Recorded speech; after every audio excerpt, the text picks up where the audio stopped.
नमस्कार मंडळी, श्री स्वामी समर्थ. स्वागत आहे तुमचे माझ्या यूट्यूब चॅनलवरती. आजचा दिवस तुम्हाला खूप छान, सुखाचा, आनंदाचा जाओ हीच मी स्वामींच्या चरणी प्रार्थना करते आणि आपल्या आजच्या नवीन व्हिडिओला सुरुवात करते. येत्या 13 ऑगस्टपासून पवित्र अशा श्रावण महिन्याची सुरुवात होणार आहे. श्रावण हा संपूर्ण महिना भगवान शंकरांच्या उपासनेचा महिना मानला जातो. त्यामुळे जे लोक श्रावण महिना भक्तिभावाने पाहतात ते या महिन्याच्या प्रत्येक सोमवारी शंकराची आराधना करून उपवास करतात. श्रावण महिन्यात येणाऱ्या 4 किंवा 5 सोमवारी शंकराची यथायोग्य पूजा करून दिवसभर शक्य असेल तर उपवास केला जातो. या दिवशी भक्तिभावाने उपवास केल्याने भगवान शिवशंकर हे आपल्यावरती प्रसन्न होतात आणि इच्छित मनोकामना हे पूर्ण करतात. श्रावण हा महिना अतिशय शुभ आणि महत्त्वाचा मानला जातो. या श्रावण महिन्यामध्ये माता पार्वतीने कठोर तपश्चर्या करून व्रत करून त्यांचं महिनाभर भगवान शंकरांना प्रसन्न करून घेतले होते आणि म्हणूनच श्रावण महिन्यामध्ये प्रत्येक सोमवारी जर स्त्रियांनी व्रत केलं तर त्यांना अखंड सौभाग्य प्राप्त होते. पतीच्या आयुष्यातील सर्व समस्या दूर होतात, पतीला दीर्घ आयुष्य प्राप्त होतं आणि म्हणूनच अनेक स्त्रिया या श्रावण महिन्यामध्ये सोमवारी व्रत करून भगवान शिवशंकरांची पूजा, आराधना आणि शिवामूठ वाहत असतात. या श्रावण महिन्यामध्ये भगवान शिवशंकर हे आपल्या सासरी येतात म्हणजेच पृथ्वीवरती येत असतात आणि म्हणूनच या महिन्यामध्ये आपण जी काही सेवा, उपासना, व्रत, उपाय करत असतो तर त्याचं सेवेच्या व उपायाचं आपल्याला 100% फळ प्राप्त होतं. श्रावण महिन्यात येणारा प्रत्येक दिवस धार्मिक दृष्टिकोनातून महत्त्वपूर्ण समजला जातो. या संपूर्ण श्रावण महिन्यात भगवान शंकरांची उपासना करण्याचे विशेष महत्त्व आहे आणि सगळ्यात महत्त्वाची गोष्ट म्हणजे या काळात सर्व शिवभक्त आपल्या आहारातील काही विशिष्ट पदार्थांचा त्याग करतात.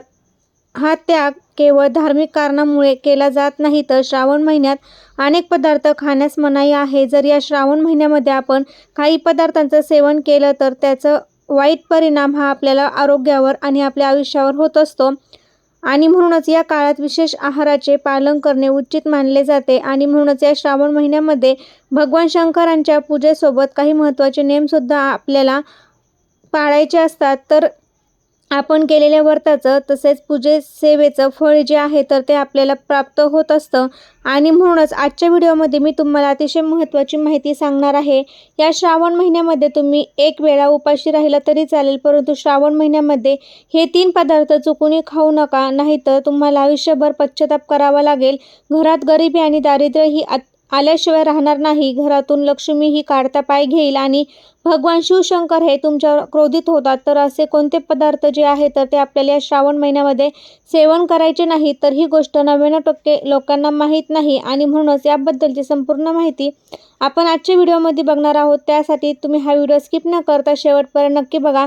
चॅनलवरती नवीन असाल तर सबस्क्राईब करा आणि तसेच माहितीपूर्ण नवनवीन व्हिडिओ पाहण्यासाठी बेल आयकॉन देखील प्रेस करा, म्हणजे जेव्हा कधी मी नवीन व्हिडिओ अपलोड करेल त्याचं नोटिफिकेशन सर्वात अगोदर तुम्हाला मिळेल आणि तुम्ही एक पण व्हिडिओ मिस करणार नाही. कमेंटमध्ये श्री स्वामी समर्थ किंवा ओम नमः शिवाय लिहायला अजिबात विसरू नका. या श्रावण महिन्याचं संपूर्ण फळ तुम्हाला प्राप्त करायचं असेल तर तुम्हाला ह्या 3 गोष्टी, ह्या 3 ज्या भाज्या आहेत तर त्या तुम्हाला खायच्या नाही. ज्या काही मी तुम्हाला भाज्या सांगणार आहे तर त्या तुम्हाला संपूर्ण श्रावण महिन्यामध्ये वर्ज्य करायच्या आहेत. आता हा महिना व्रत-वैकल्य भरलेला असून अर्ध्याहून अधिक दिवस उपासनेचे असतात आणि बाकी दिवस सणामुळे आपण घरामध्ये गोडाधोडाचे जेवण बनवत असतो, पण त्यातच काही पथ्य असतं. तर ते श्रावण महिन्यामध्ये आहाराबद्दल अशी काही पथ्य सांगितले गेले आहेत तर ते पालन केल्याने आपल्या संसार सुखी होतो आणि घरामध्ये जीवनामध्ये सुख शांती येते आणि शास्त्रानुसार श्रावण महिन्यात आहाराचा पथ्य पाळल्यास मानवाला दीर्घ आयुष्य मिळतं आणि या महिन्यात केलेल्या व्रतांचे पाळण्याला संपूर्ण शुभफळ प्राप्त होतं. सर्वप्रथम पहा, या श्रावण महिन्यामध्ये आपल्याला मांसाहार जो आहे तर तो अजिबात आपल्याला करायचा नाही. मांसाहार हा संपूर्णपणे वर्ज्य ठेवायचा आहे. आपल्याला या संपूर्ण श्रावण महिन्यामध्ये आपल्या घरामध्ये मांसाहार हा अजिबात बनवायचा नाही आणि तो सेवन देखील करायचा नाही. तेवढंच नाही तर या श्रावण महिन्यामध्ये आपल्याला मांसाहाराला स्पर्शसुद्धा करायचं नाही. तसेच बाहेर जाऊन सुद्धा आपल्याला मांसाहार हा अजिबात करायचा नाही. या श्रावण महिन्यात अतिशय पवित्र मानला जातो. या पवित्र महिन्यामध्ये आपले शरीर, मन हे पवित्र असणे खूप महत्त्वाचे आहे आणि म्हणूनच आपल्याला या श्रावण महिन्यामध्ये मांसाहार हा अजिबात करायचा नाही. त्याचबरोबर आपण सर्वजण जवळपास 99% लोक या श्रावण महिन्यामध्ये श्रावण सोमवारचं व्रत करत असतात आणि हे व्रत करत असताना आपल्याला चुकूनही वरईचं सेवन करायचं नाही. वरई ज्याला आपण भगरसुद्धा म्हणत असतो, तर ते आपल्याला उपवासामध्ये खात असतो, परंतु सोमवारच्या व्रतामध्ये वरई ही संपूर्णपणे वर्ज्य मानली जाते. तर आपण चुकूनही कोणत्याही दादांनी किंवा ताईंनी या श्रावण महिन्यामध्ये सोमवारी व्रत करत असाल किंवा करणार असाल तर चुकूनही भगरीचं सेवन जे आहे तर ते अजिबात करायचं नाही. त्याचबरोबर बघा, अनेक जण या श्रावण महिन्यामध्ये श्रावण शनिवारचं सुद्धा व्रत करत असतात. जर तुम्ही श्रावण महिन्यामध्ये श्रावण शनिवारचं व्रत करत असेल तर व्रतामध्ये वरई चालेल का? तर अजिबात नाही. कारण की आपल्याला कोणताही उपवास असो, शनिवार असो किंवा सोमवार असो, आपल्याला वरई ही सेवन करायची नाही. व्रत आहे तर ते आपल्याला शुद्ध भगवान शिवशंकरांचं व्रत आहे आणि म्हणूनच शंकरांना कुठल्याही व्रतामध्ये वरई जी आहे तर ती चालत नाही. म्हणूनच तुम्ही शनिवारचं व्रत असेल किंवा सोमवारचं व्रत असेल, वरई अजिबात खायची नाही. त्याचबरोबर व्रत म्हटलं की व्रतामध्ये अनेक प्रकारचे फळेसुद्धा खाल्ली जातात.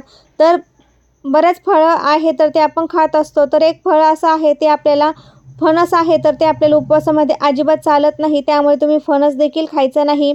फणसाचे सेवन हे आपल्याला या सोमवारच्या व्रतामध्ये पूर्णपणे वर्ज्य करायचं आहे. कारण सोमवारच्या व्रतामध्ये फणस हा खाल्ला जात नाही. जर तुम्ही या दिवशी चुकून वरई किंवा फणस खाल्ला आणि उपवास केला तर ते उपवास तुम्हाला कुठलंही फळ जे आहे तर ते प्राप्त होणार नाही. म्हणूनच हे लोक श्रावण सोमवारचं व्रत करणार आहे तर त्यांनी हे 2 पदार्थ उपवासामध्ये आवर्जून कटाक्षाने टाळायचे आहे.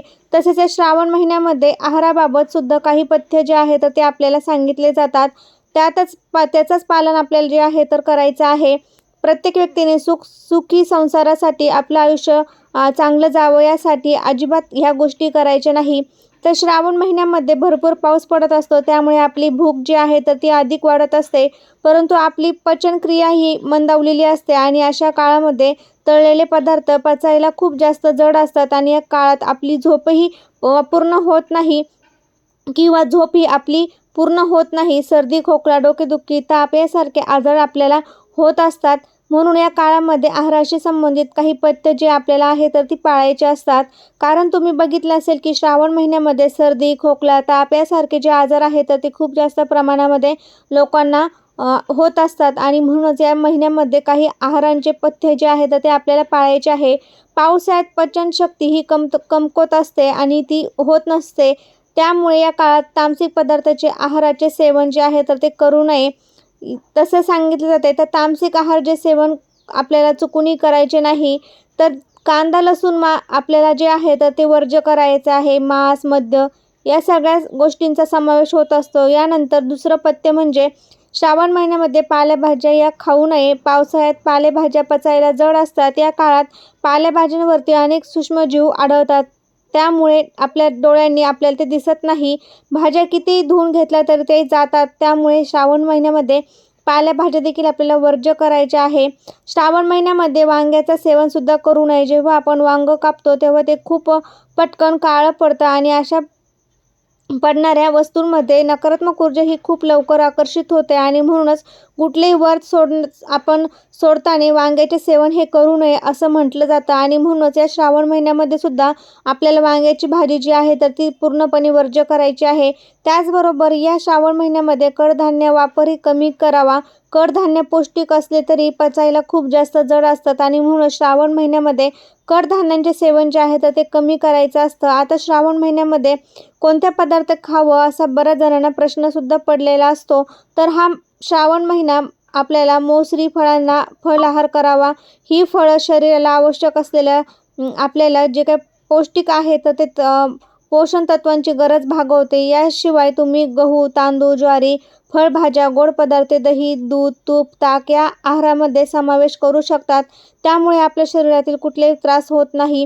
पदार्थांमुळे आपले पोटही बिघडत नाही आणि आपली तब्येत जी आहे तर ती सुद्धा चांगली निरोगी राहते.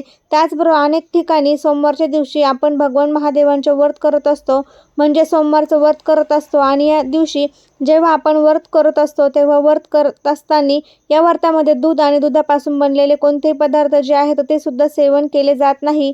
या दिवशी आपण दूध हे भगवान शिवशंकरांना अर्पण करत असतो आणि म्हणूनच दूध किंवा दुधापासून बनलेले पदार्थ ते या दिवशी सेवन केले जात नाही. जर तुम्ही शक्य असेल तर ही गोष्ट देखील वर्ज करायची आहे आणि तुम्ही आवर्जून पाळा.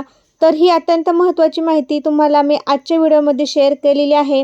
कसा वाटला व्हिडिओ ते कमेंटद्वारे नक्की सांगा. तुम्हाला व्हिडिओ जर आवडला असेल तर तुमच्या मित्रपरिवारामध्ये शेअर करायला विसरू नका. श्री स्वामी समर्थ. धन्यवाद.